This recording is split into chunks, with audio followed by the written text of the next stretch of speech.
Kurota utora amafaranga cyangwa se kurota utoragura amafaranga, ese ni ubutumwa bwo kugira ubukire cyangwa ni ikimenyetso cy'ikibazo? Ahubwo se izi nzozi ni mbi cyangwa ni nziza? Ibi byose ndetse n'ibindi bibajije kuri izi nzozi ndahari ngo ngufashe ubashe kugenda usobanukirwa neza cyane akantu kandi kuri izi nzozi zo kurota utoragura amafaranga. Reka noneho turebere hamwe icyo izi nzozi zishatse kuba zasobanura muri rusange. Reka dusobanure neza cyane uburyo izi nzozi zigaragaza cyangwa se uburyo abantu benshi zibagaragariramo iyo bari kugenda bazirota. Izi nzozi zishobora kwiyerekana mu buryo bugiye butandukanye aribwo ngiye kuba nagenda nkubwira.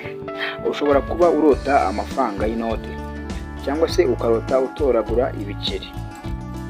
Waba uri mu muhanda cyangwa se ahandi hantu hagiye hatandukanye ukarota izi nzozi wowe witorera amafaranga.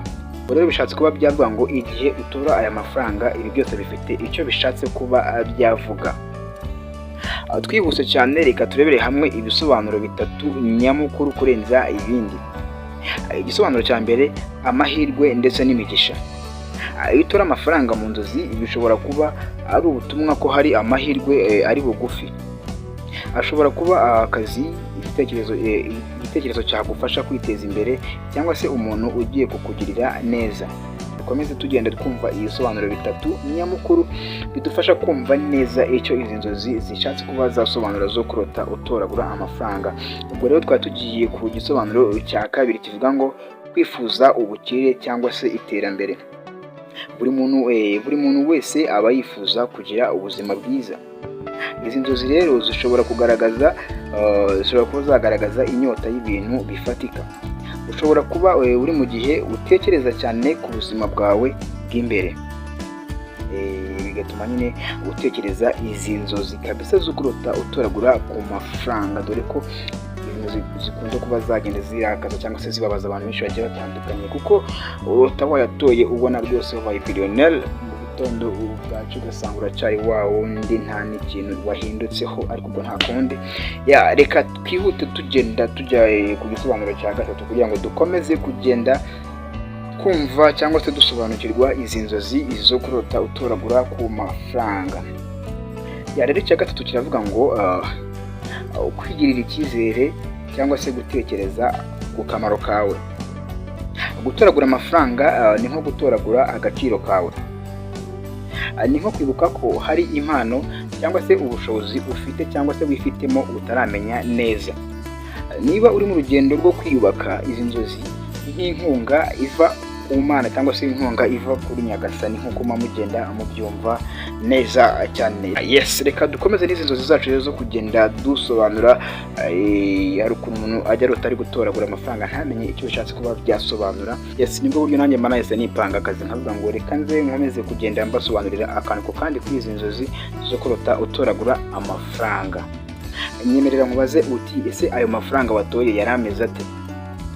Ese ntibaza ngo yarameze ate? Ese wazanye se kuko amafaranga yameze ate? Si ibyo ngibyo, ahubwo niba amafaranga watoye yari menshi cyane, hari byinshi bisobanuye harimo iki ngiye kuba nakubwira.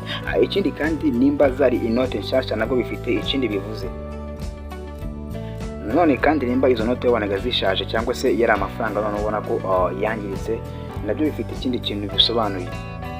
Rero kubimenya nta kundi ni ugukomeza kumva iyi video kugeza igeze ku musozo. Rero niba amafaranga watoye yari menshi cyane, bisobanuye ko hari umugisha munini uri hafi. Ikindi kandi wibaza ngo ese noneho nimba iyi note natoye zari inote nshyashya bishatse kuvuga iki? Ibi byo bishatse kuvuga yuko ngo hari ibintu bishya biza mu buzima bwawe cyangwa se bigiye kuba byaza mu buzima bwawe. Ikindi kandi mbona kinakomeye cyane ngo niba izo note warose utora cyangwa se amafaranga warose uri gutora ari amafaranga ashaje cyangwa akaba ari amafaranga se yacitse, ahangaha bifite igisobanuro gikomeye cyane ngiye kuba nakubwira wowe ukomeje kudukurikira, kubyibutsa ngo ubanza ukande subscribe nimba uri mushyashya ari kugera ahangaha kabisa. Ubundi nkomeze kugenda nkubwira ngo ese iyo urose amafaranga yacitse, amafaranga ashaje, uri gutora amafaranga nyine ubona nyine atameze neza cyane, bishatse kuba byavuga iki? Ibi byo bivuze ko ushobora kuba uri guhabwa amahirwe adafite agaciro, cyangwa se ukaba utazi kuyabyaza umusaruro mu buryo bumwe cyangwa se ubundi. Reka turebere hamwe ibyo ugomba kwitaho nyuma yo kurota izi nzozi. Fata umwanya usenge, usaba Imana kukwereka icyo ayo mafaranga asobanura ku buzima bwawe.